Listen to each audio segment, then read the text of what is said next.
Okay, I'm really mad. If your adult child comes to you and asks you to take some accountability over the behaviors that you have displayed during their childhood, you are supposed to listen. Listen, damn it! No, they're not supposed to understand you, because you as a parent have a responsibility, and I said responsibility, to provide relief to your child because you chose to have them. It's so common for adult kids to be approaching their parents with this kind of energy right now. And it can be so overwhelming for the parent. And it's like, what in the world? Hello. Gosh, that's a pretty self-centered way to view everything. But then there's this awareness that comes up of like, I need to bite my tongue here. I need to be quiet because if I say the wrong thing here, if I don't say what they're wanting from me, then maybe they'll pull away. It's easy to feel stuck in these moments. So here's what you say. Step one is you say, I'm so glad that you're bringing this to me. I'm so glad we're talking about it. I want to hear you. Step two is you ask for an example or a memory. Like, can you tell me about a time that this happened? Because I want to hold space for you. I want to hear you. They're going to like those phrases if you use that. And step three is you're going to talk about what should have happened, because they're going to tell you their story, their memory, and you're going to be tempted to want to correct the narrative, to kind of clarify things, to help, round out their misunderstandings. You got to hold off on all that. You got to back up, and you just got to say, wow, it sounds like you felt really dismissed and ignored in that moment. I should have really checked in with you and made sure you knew how much I saw you and how much I cared about you, and I just should have paid attention to what that was like for you. I didn't do a good enough job of that, apparently. I thought you were fine, but clearly you weren't. I should have pressed in even more. Or it sounds like that comment or that anger really had a huge effect on you and it really hurt you. I thought you were fine. I thought we were just going to breeze past it, but clearly I was mistaken. Sounds like you really needed me to press in. I should have asked how that affected you. I should have seen how those comments were landing with you, and I should have changed my approach. The thing that calms down this accusational energy that kids can bring is feeling seen, feeling validated, feeling heard, feeling like you're taking accountability. And it can be hard because you don't want to take accountability for accusations that you don't feel like are true. Like, you don't want to lie. But that's where the should have thing is really valuable, because if you say what you should have done, then you're not necessarily claiming the narrative of, oh, I'm an abuser or I'm narcissistic, but you are taking accountability for something you could have done in that moment. Like, if you knew that it was having that kind of effect, you obviously would have blank. That's what you're going to articulate to your adult kid. And that has the best chance of actually soothing some of that accusational energy. The date and place of my birth are matters of causal necessity. I had no part in deciding either. Neither could anyone else have chosen them. My birth, when understood in terms of causal continuity, marks no absolute beginning. It marks nothing at all, except an arbitrary point in an unbroken process. Causally speaking, there is nothing new here, only the kinds of change that conform to the known laws of nature. Speaking in purely causal terms, I cannot say I was born. I should say, rather, that I have emerged as a phase in the process of reproduction. A reproduction is a repetition, a recurrence of that which has been. Birth, on the other hand, in causal terms, is all discontinuity. I figured I'd jump on this estranged parent trend. I have a child who it's my firstborn, my oldest, lives almost 1,000 miles away. Used to talk to her maybe once every other month, basically just to make sure she was alive, trying to give her space, etc., etc. She found out who I voted for, which is deeply personal. She has no clue my fundamentals, why I voted for why I voted. She's never asked. She's only made assumptions. And because of that, she has decided she needs more space. And all I could think of was 1,000 miles away, and then maybe a 15-minute conversation every other month, which I initiate. You need more space from that? That's fine. Her lifestyle choices are very different than mine. Obviously, I have never pushed my thoughts, opinions, or choices onto her. Even the fact that I'm referring to her as a her, she would be very upset. So that will give you an idea of what I'm dealing with. But I just want to say that the last text she sent me was that she just needs space. And again, I discussed that. I'm like, I don't know, space from what? I'm not sure. But basically, I think she's saying she doesn't want me in her life, but she doesn't really quite want to axe me out 100% because, let's face it, I pay for her flights home and stuff like that. And while I am very proud of her and her college achievements, and she's paying for all that shit on her own, she's doing really well financially. I couldn't be more proud of that. I'm incredibly disappointed as to her lack of empathy, maybe. I'm not even sure what the word is, but not even a desire to, so much for inclusivity. I guess the left is inclusive only when it's other like-minded people. I'm not sure how that's inclusive. I've debated for a while even making a video like this. But you know what? I'm entitled to speak my truth too. And while I'm not going to make a big deal out of it, because frankly, she can live her life. Like, I've never had a problem with that. But with this whole estranged parent thing, while I understand that a lot of parents had brought significant trauma into their kids' lives, and I'm not saying that I'm exempt from that, but the trauma that she refers to is basically, as a teen, and I think like many teens, to some extent, she had some suicidal ideations. I'm not even sure if I'm allowed to even say that. There was some superficial stuff that she did, and we dealt with that. We had her in therapy, hospital visits. I had to call crisis on one occasion, which they were like as useless as tits on a bull, if I'm being honest. And so I don't know too many handbooks out there that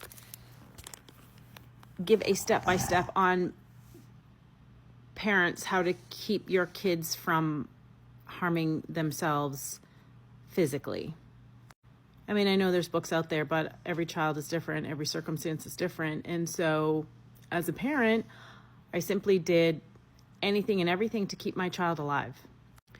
I came from a background of School of Hard Knocks. So I don't always agree with the way I was raised in a lot of instances. And so I definitely curtailed that.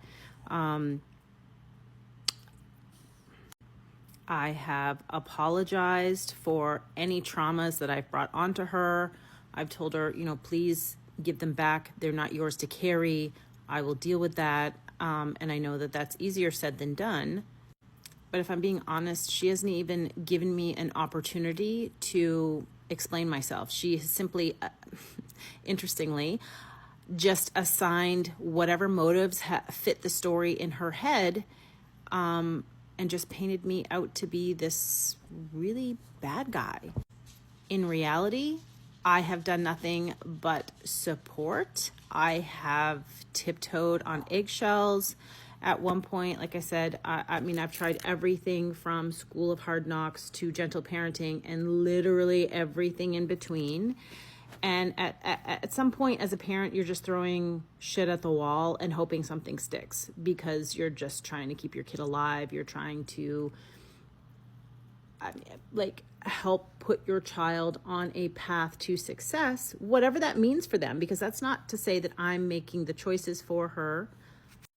I'm fully aware that her life choices, when your child is born, I think in your mind, you have an idea of how their life might play out, but fully aware that that was my idea, not hers. It's her life to live, her journey to live, her path to plow. And so I have been nothing but supportive in that from my perspective. She's changed her names 4 or 5 times. I did resist that at first because it just, I think she was 16 when that stuff started. I didn't know if it was a phase or whatever at the time. So no, I didn't jump on board with that right away. But I have fallen in line, if you will, and done what I can to support. In her presence, I use her desired pronouns, which goes against everything against me. I dislike it. Not even that a dislike. This video isn't about all that. This video is about basically, while I understand there are some parents that deserve to be estranged because they're unwilling to accept their mistakes. I don't think that has been the case for me, but I've not even been given the opportunity to chat. I had actually made, the last time I did call her to chat, basically I got ambushed, and she had two of her friends there, and I was suddenly on a surprise Zoom call, which I wasn't aware of.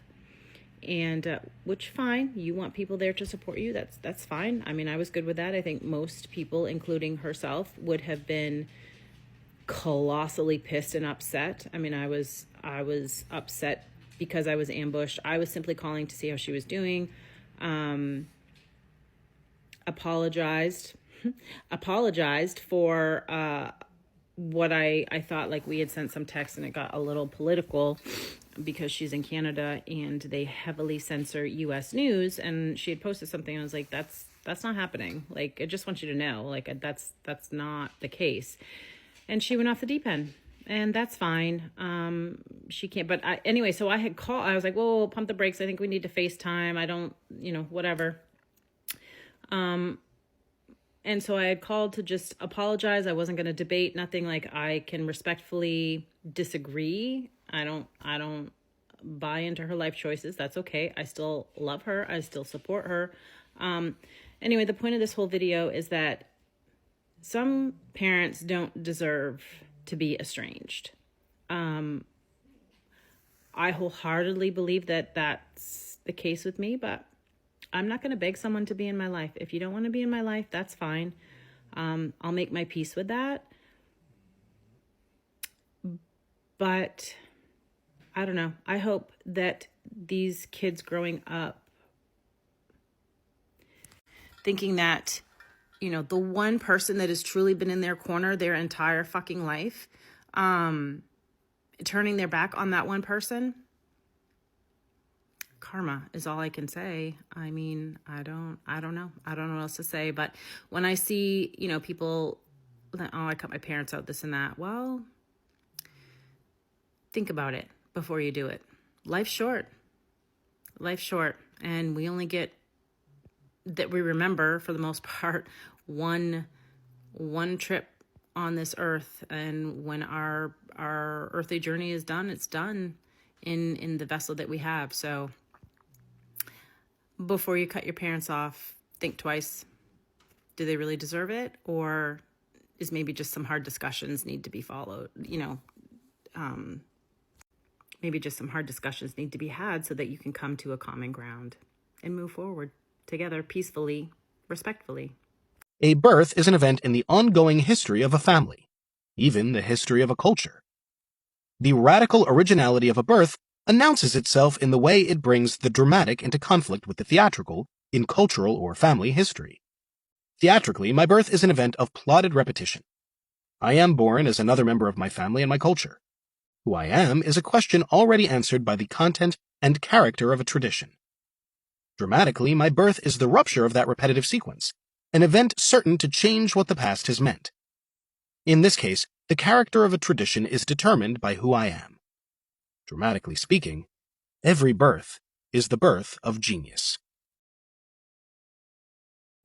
That sentence is chilling and very well said. That absolutely, if you are moving into growth and independence in your life, it is wild. It is so counterintuitive. You would think your parent would be proud of you and cheering you on and helping you have the tools to succeed. Like, every parent's job is really to help their kid feel like they can grow and be independent, ultimately.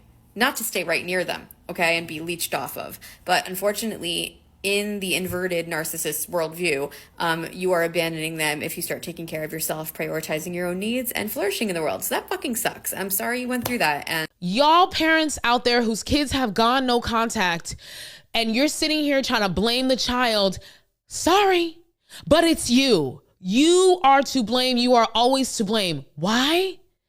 Because you are and always have been the adult in the situation. You have decades of life experience on your children. You are not on the same level playing field as your children. And that's why a lot of your children, your adult children, have gone no contact with you. Because when they were children, you're doing the same thing to them now as when they were children, which is behaving like they are on the same equal level playing field as you, the adult in the situation. And they never were, and they still aren't. You have decades of life experience on your child. You are the adult. You wanted to have the child. You chose to bring the child into this world. You chose to take on that responsibility. And you were always the power broker in the relationship. You were the adult.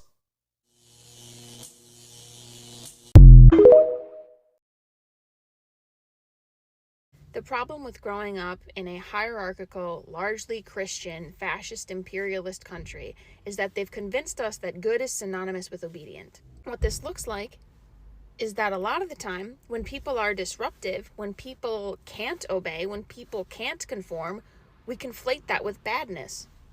And the lie is that when you were born, you were innately bad and you needed to go through some kind of purification process in order to be good, and that the way that you show you're a good person is by your obedience to the people with power, which is an abuse of power, because they're not interested in you being good. They're interested in you shutting the fuck up and doing what they say. When, especially as children, you're largely developmentally incapable. So what that means for us as adults is a lot of the times when we see people who are disruptive, who disturb the norms, we try to diagnose them so that they can become more obedient. And that's because you think that you're good because you're following the rules.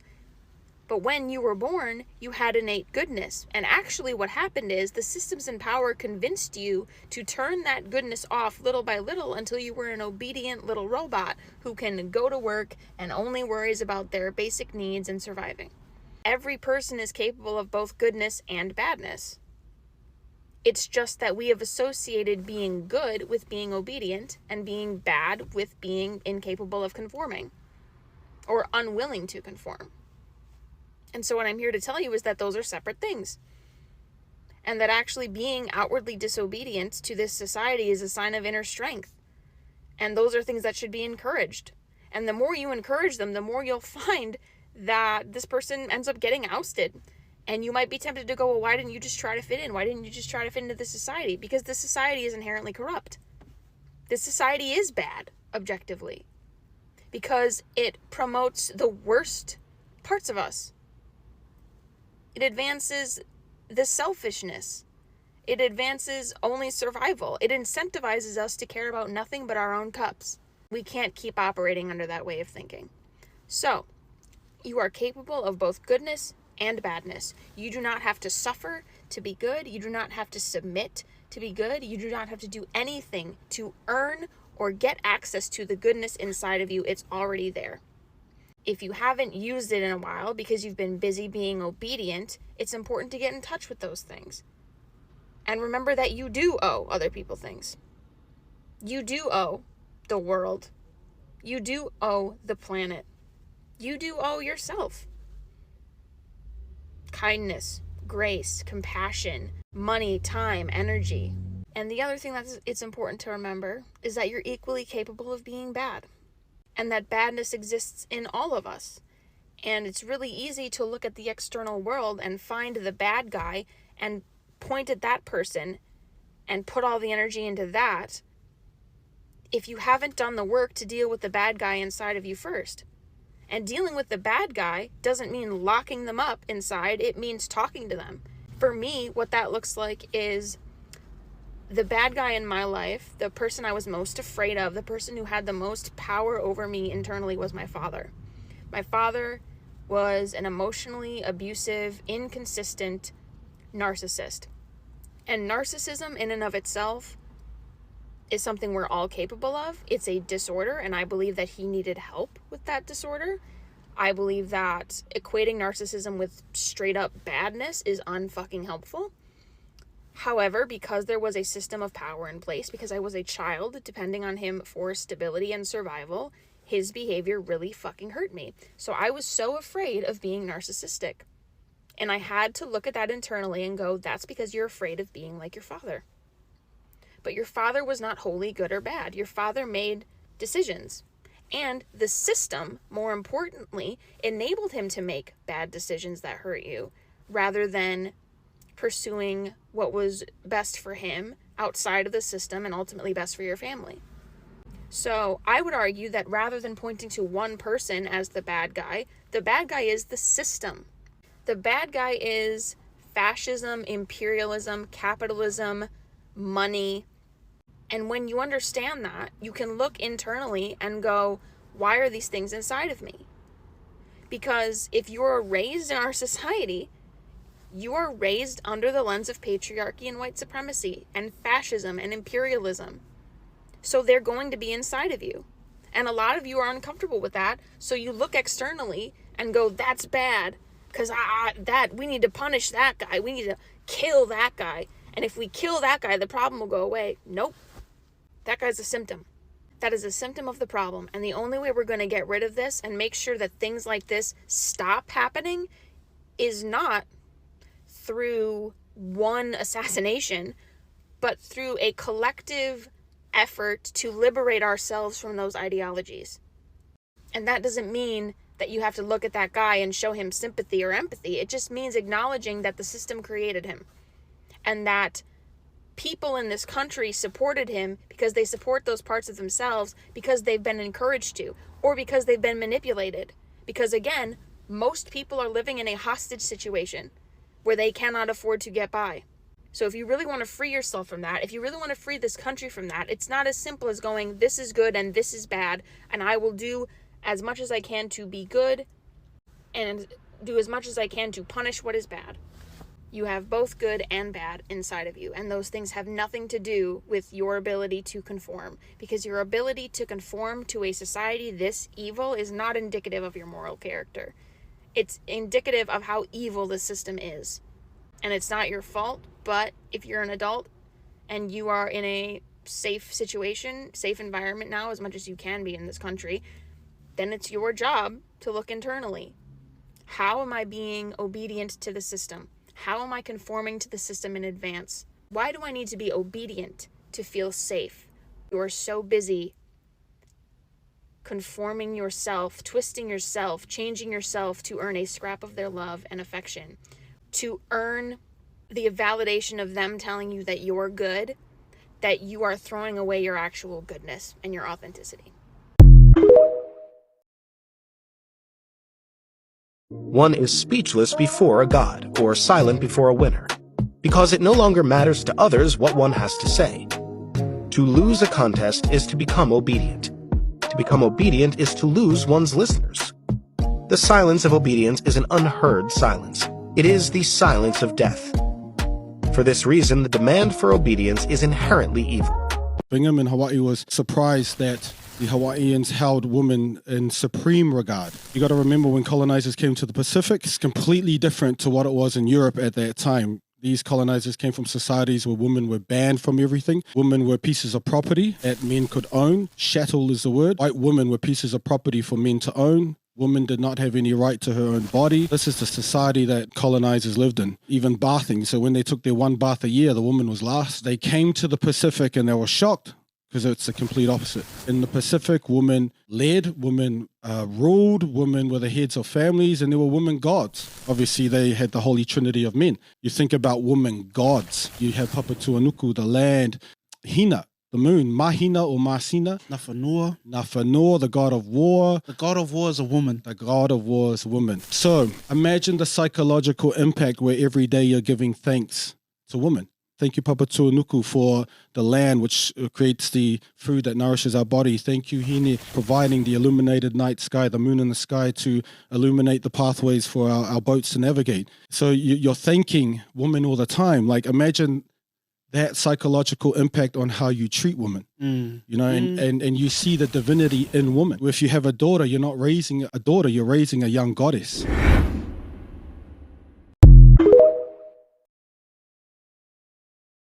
couple years ago, some of our best friends invited us to come vacation with them at a timeshare that their family had access to. I thought, well, I'll wake up early and I will make breakfast for everybody, and pancakes are easy. We have the ingredients. Did not take into account, though, the pan that they had at the apartment was much more conductive than the pan I typically use.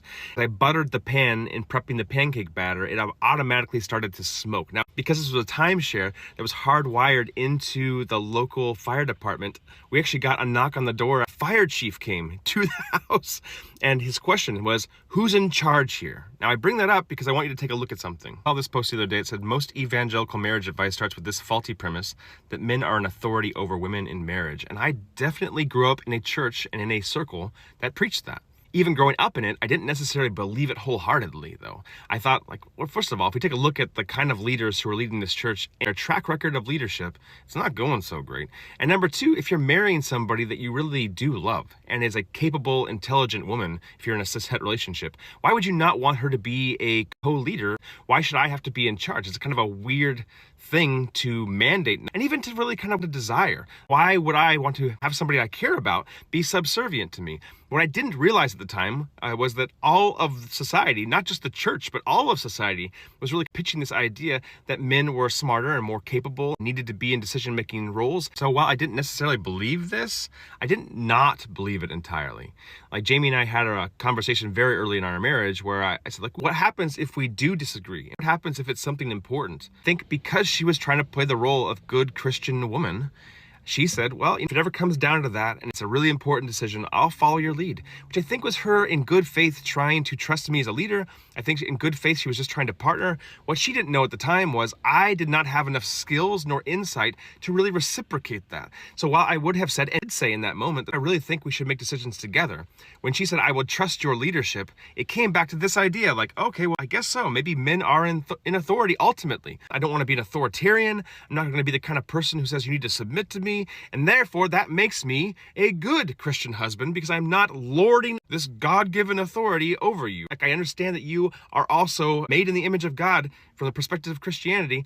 Therefore, like, we are equals. But I did not understand that you can't have it both ways. You can't both believe in equity in a partnership, that whenever there's an important decision, it should be the man's to make. Those premises are in opposition to each other. In baseball, the fielder has to get the ball to first base before the runner gets there. What happens if the runner gets there at the exact same time as the ball? Well, in baseball, tie goes to the runner. In Christianity, if you're even trying to have an equitable relationship, the tie will go to the runner being the husband. Like, if you have to make an important decision, it's the man's to make. You can't do that. So I think that I was a relatively good-willed person. I think I wanted to have an equitable relationship to the extent that I could even imagine that. Again, my imagination was stunted by poor socialization around what a relationship should look like.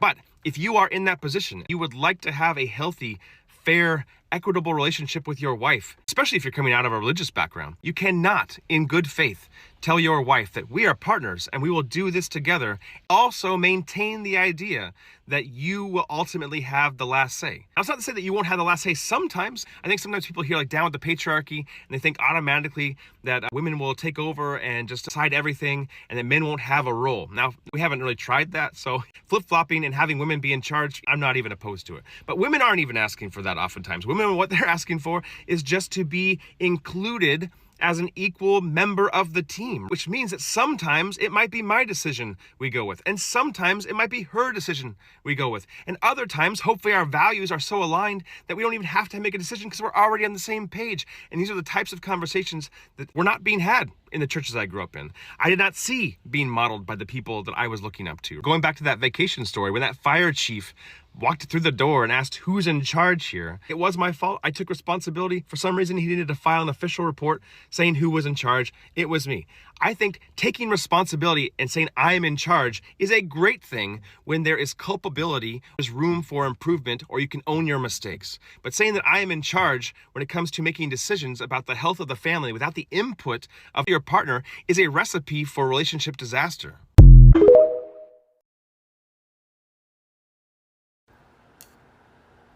Hey y'all, bring it in. I'm supposed to be hurrying up and get dressed because my husband's about to take me out. It's my 18th wedding anniversary to an amazing man, by the way. I just wanted to find out about the adult kids, the ones that haven't let the bad therapist convinced them that your parents are evil and that you need to go no contact women, that they're narcissists, or that you need to set boundaries because they're toxic.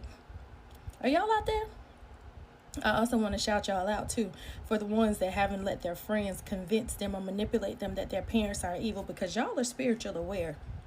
Yeah, you're spiritually aware because there's a spirit that nobody wants to acknowledge that's going around making moms and parents the evil ones to separate families and break up families. And I just want to salute y'all if y'all haven't fallen for that bullshit. Yeah, I want to salute you. I want to salute you because you haven't let your friends manipulate you into thinking that your parents are these evil monsters. I had a girl in my comments said that moms were leviathans. Y'all look that up. They're evil sea creatures. She's comparing moms to evil sea creatures. That lets you know y'all ain't all right. But for the ones that are, I just want to say thank y'all. Thank y'all because y'all are spiritually aware. You're spiritually aware. Stay woke, babies. Stay woke, babies. Don't let nobody convince you that your mom is evil or demonic when you know that she's not, when you know she showed up for you, because you have to be very careful with who you connect with, especially when they're trying to manipulate you into becoming the enemy to your parent. Okay? All right. I gotta go. My husband's downstairs waiting on me, and I'm supposed to be rushing to hurry up. Okay? All right. Oh, yeah. Drop in the comments if you're that adult child that I'm talking about. Drop a heart in there and let me know if you still love your parents, still honor them, still respect them. Okay? All right. Bye. This is one of the biggest contradictions of evangelical Christianity. This person is responding to my video where I said, why doesn't God respond when he promises he will? And they're saying, well, I'm unworthy of their attention. I don't expect the ruler of the universe to seek me out. And within evangelical Christianity especially, there are kind of these two competing stories about who we are in relation to God. There is the story of our righteousness is rags before him, right? We are so terrible and tiny and we deserve hell and God owes us nothing and we should just be grateful that he looks in our direction. And so you have that kind of narrative. And then interestingly, though, you have this competing narrative of actually we are made in his image and he knows every hair on your head and God knows you personally, individually, and he wants a relationship with you personally, individually. And those two things can't be true at the same time. And so I think when you talk about evangelical Christianity, you see this kind of flip-flopping back and forth of sometimes we are just the clay and he is the potter and we deserve nothing and we're tiny puny ants. And then there's this, when it's convenient, oh no, we're actually incredibly valuable and he loves us so much. And it's not just that he loves humans, he loves you, personally you. And so I think it's interesting to look at the scenarios in which that narrative switches back and forth and why. So I saw a post earlier today that said parents these days think they are entitled to a relationship with their children and their grandchildren. What? Entitled to a relationship with the children that I gave birth to? No, it's not a sense of entitlement that we want to continue a relationship with our adult children after their childhood. That is simple, just math and how things go. Your child grows up, they get married, they have children of their own. We still want to be a part of that. What in the world is all of this? We think we're entitled to a relationship with our adult children. That's the dumbest thing I've ever heard in my life. It's kind of like saying you adult children think that you're entitled to treat your parents any way you want to treat us, and we should just lay down like the doormat that you have labeled us and continue to let the kicking happen. Sorry, All of us grow weary. Took me years and years and years of abuse, and I mean, I could tell you stories that would rattle your mind. But I will not. Please make it make sense. No family is united by natural or any other kind of necessity. Families can convene only out of choice. The family of infinite lovers has this difference, that it is self-evidently chosen. It is a progressive work of unveiling. Fathering and mothering are roles freely assumed, but always with the design of showing them to be theatrical. It is the intention of parents in such families to make it plain to their children that they all play cultural and not societal roles, that they are only roles, and that they are all truly concrete persons behind them. Therefore, children also learn that they have a family only by choosing to have it, by a collective act to be a family with each other. I just realized that my mother has no concept of no contact. So the entire time that I've been no contact with her, she probably thinks I'm just giving her the silent treatment.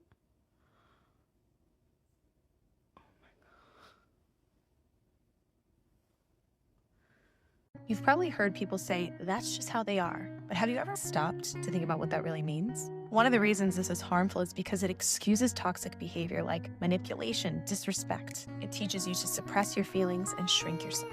It puts all the pressure on you to adjust while they don't have to take any accountability. And when we say that's just who they are, we're actually giving them a free pass to never have to change. What real acceptance looks like is acknowledging their limitations without excuses, holding boundaries, whether internal or external, rather than staying silent, letting yourself feel instead of pushing it down, and choosing your peace over adapting to dysfunction. Avoiding confrontation out of fear just keeps the cycle going. If you want to break free, we have to stop making excuses for people and start choosing differently. We got to talk about Beverly. We have to talk about the Beverlys. I'm about to call them the Beverlys from now on, because the Beverlys are the teachers that take joy in failing kids. The Beverlys are the people who will say that they don't have enough time to do that culturally responsive stuff. I don't have time for it. But they will fight with Tom, Dick, and Harry about their hoodie for 15 minutes in class. They will go back and forth with the kid, power struggle to the end, go to hell with the child, but don't have time for social emotional learning. Please, Beverly, because you can't look in the mirror and get your life together. You're expecting kids to be able to do what you can't do, and you don't realize that you can't do it because you're not self-reflective. The bad teachers are all the teachers that have never asked themselves, am I a bad teacher? But let me ask you something. Is your mother not a human being? Does she not have a limit or a breaking point? Do you not even see or care that your mama is somebody else's child too? I don't think y'all do. Some of y'all are so focused on your own pain or your own created narratives that are false in a lot of cases that you refuse to acknowledge that your mother had a life before you. She had experiences before you. She had wounds and struggles and trauma and things she had to survive before you. And no, that does not excuse everything, if there is even a thing, but it does mean she is a person the same way you are.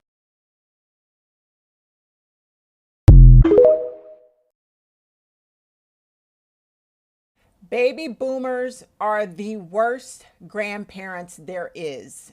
They are fucking lazy, fucking entitled, and they want not only their adult children to chase them, they want their fucking grandchildren to chase behind them with no return of investment.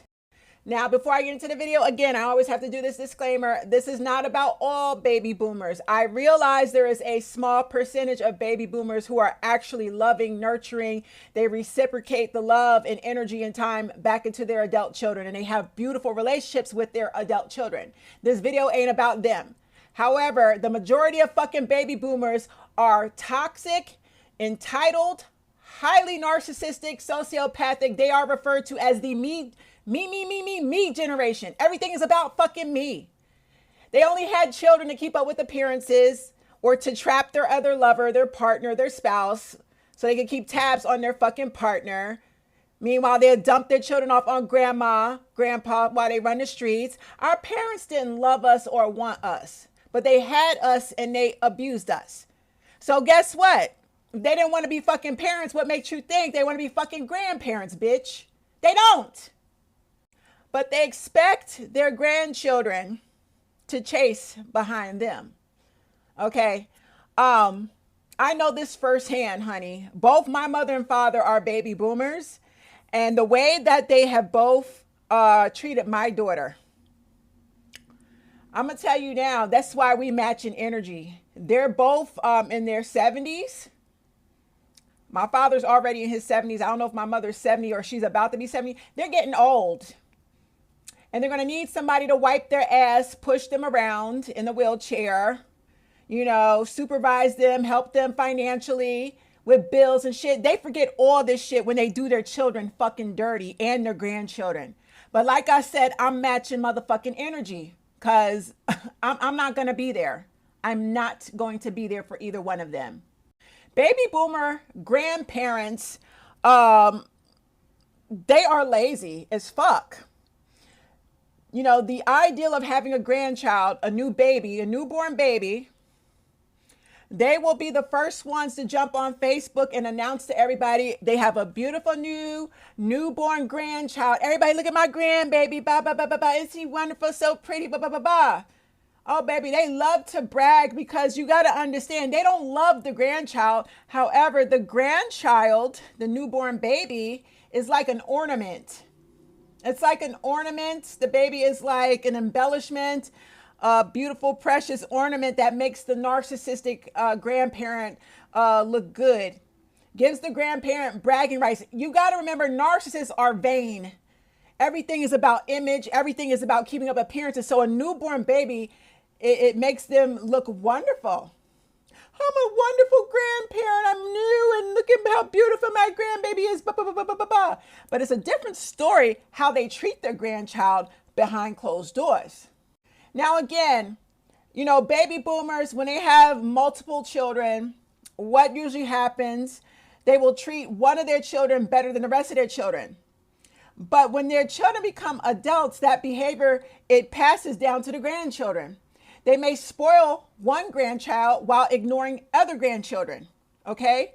Especially if they don't like their adult child. If you're stubborn and you do not kiss your mother and father's ass and they're baby boomers, baby, they're going to hate you and they're going to hate your motherfucking child.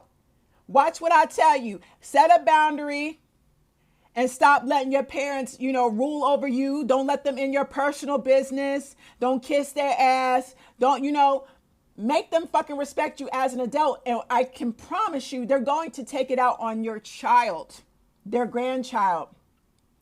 Your child will not receive birthday gifts, Christmas, bitch. They're not coming to visit your child. They get real fucking petty. So when I tell you they're full of shit, they don't love their grandchildren. Baby boomers don't love their fucking grandchildren. Their grandchildren are accessories, a fucking ornament to make themselves look good as a grandparent. I'm in New York. My father is all the way in fucking Florida. Ask me how many times has my father come to visit my daughter? Not just me, his grandchild, his first grandchild.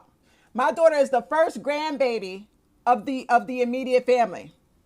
The first great grandchild of the immediate family on my father's side. My mother and father's first grandchild, right? Now, I took my daughter, I flew her down to Florida, and I took her on a Disney cruise, 7-day Disney cruise, because my dad is down there in Orlando. I took my baby on a 7-day Disney cruise, and then I took her to Disney World. So we also visited my father while we were in Orlando. And I think my baby was probably 10, 11 years old. Guess what? Today, she's 24 years old. My father has never, ever got his ass on an airplane and came to see me or my daughter. Never. Ever. And my mother, a bitch. Let me get started on my mom. I'm in New York. My mother is in New Jersey. She really can't stand my ass.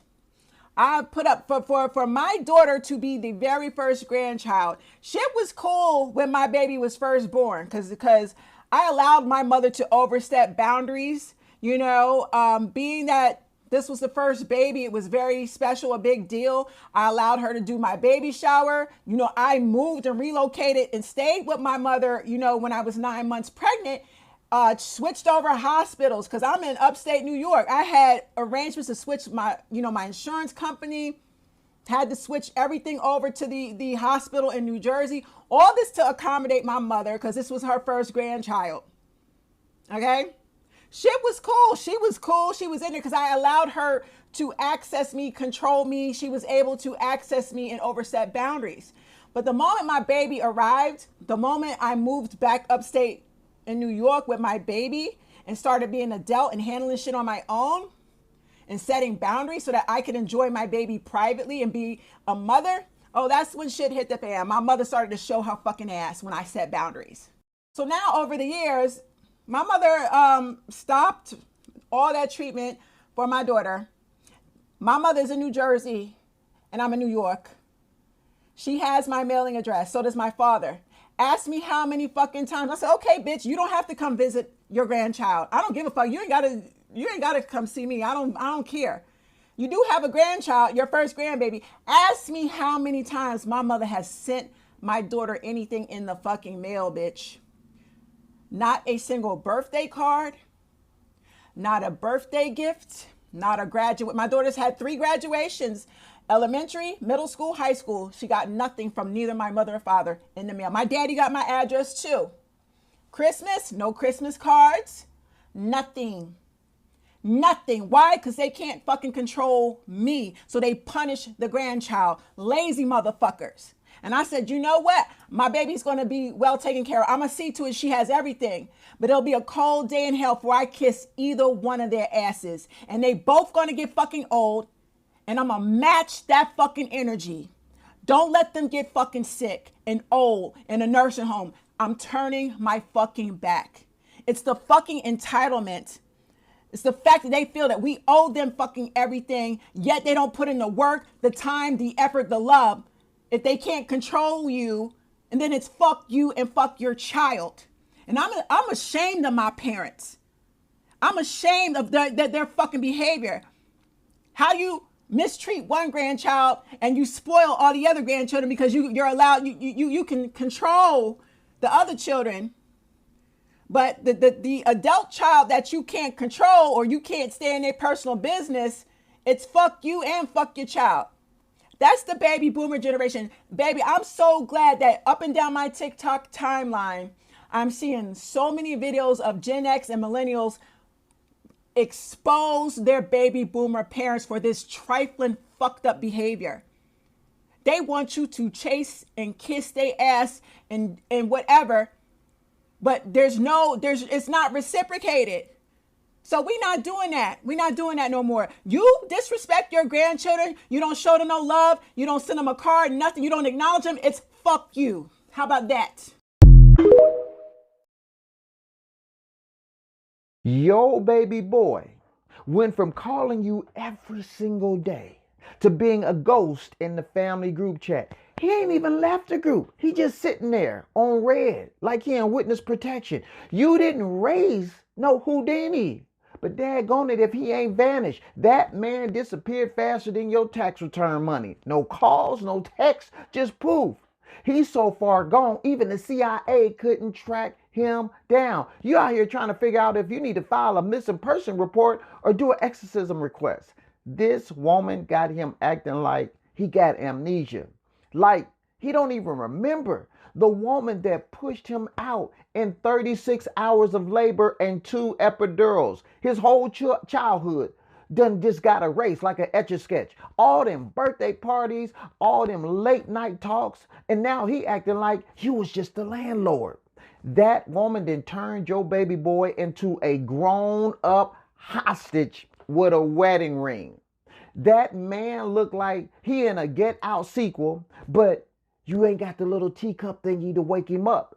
Y'all went from talking about life to him liking one Facebook post a year. And even that be like a pity like on your birthday, like you doing community service. Now, scripture does tell us, for this reason, a man will leave his father and mother and be united to his wife, and the two shall be one flesh. But that ain't mean he gotta erase his whole past like a daggone hard drive. Now, parents, you out here like you awake, lying awake every night, haunted by the thought of what if I never see my son again? Every missed holiday, every unanswered call feels like another step toward losing him forever. The thought of growing old without him and leaving this world without ever mending things is a pain that's just too much for you to bear. And let me tell you something. If you are trying to find some peace and you are just losing your mind, I tell you what you do. You go to my website, christopherreed.org, schedule your free 30-minute consultation, and I am going to tell you how coaching is going to help you get the peace that you need. If y'all have enjoyed this video, please subscribe and share. Y'all take care. Peace. It would be better for him if a millstone were hung around his neck and he were thrown into the sea than for him to cause one of these little ones to stumble. This is a millstone used in grist mills for crushing, grinding wheat. Look how big and heavy that is.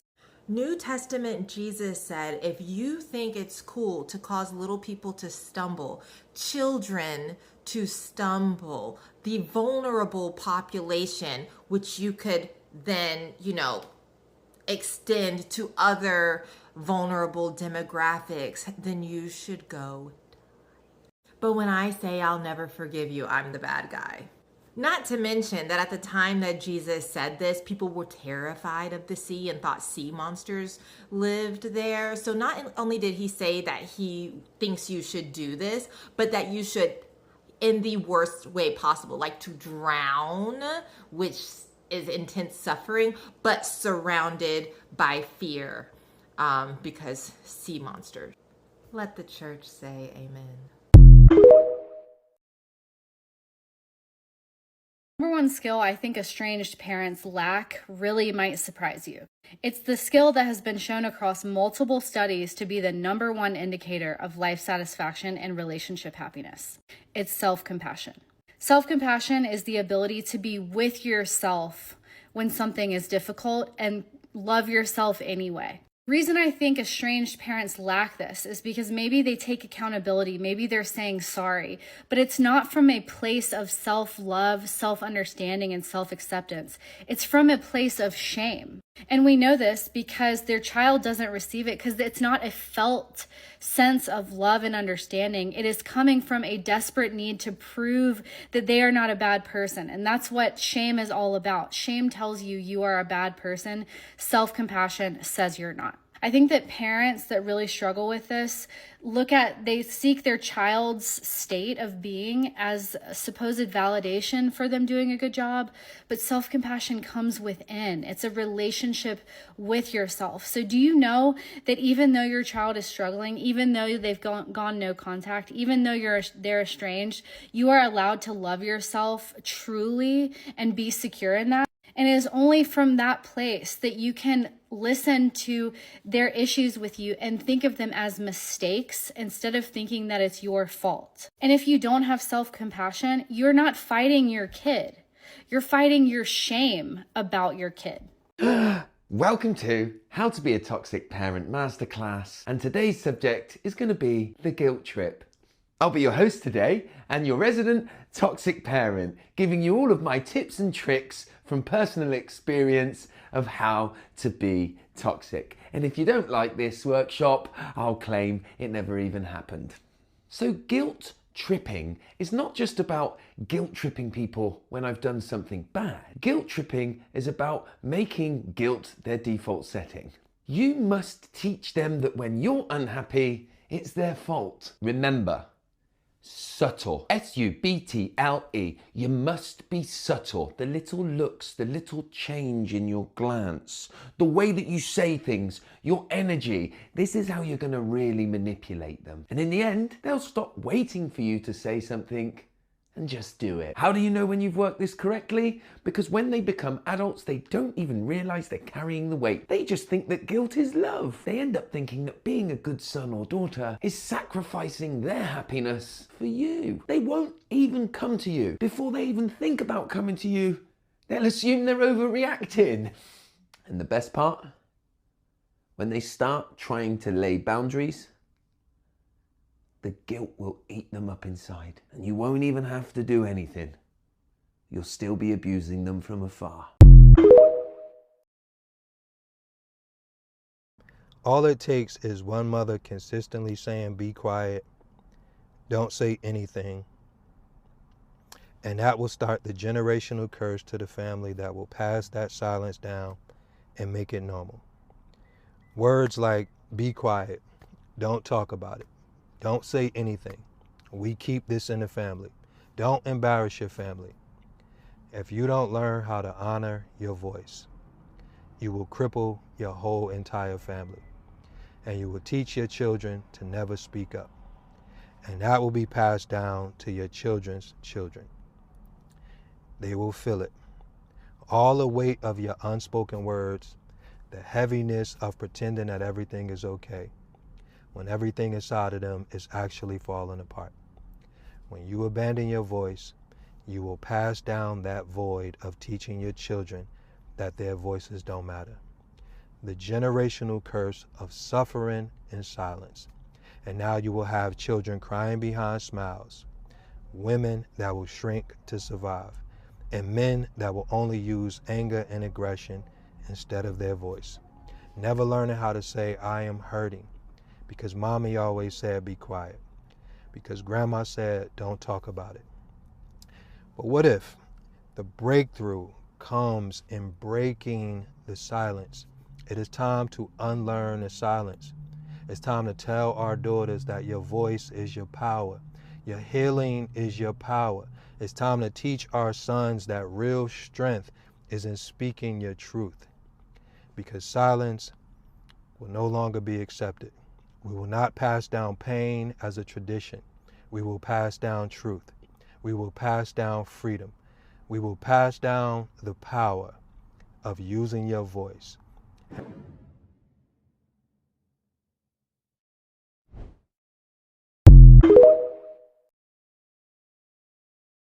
No, children don't owe their parents reciprocity for existing, no. Especially adopted children. Adopted children don't have to show any sort of anything to their parents that adopt them. You cannot guarantee love when you adopt a child, and you cannot expect them to love you back. And suggesting anything as such is extremely harmful. Adopted children have enough on their plate being displaced from their first families and struggling with adversity and trauma. What they don't need is adults forcing them to act a certain way. Yeah.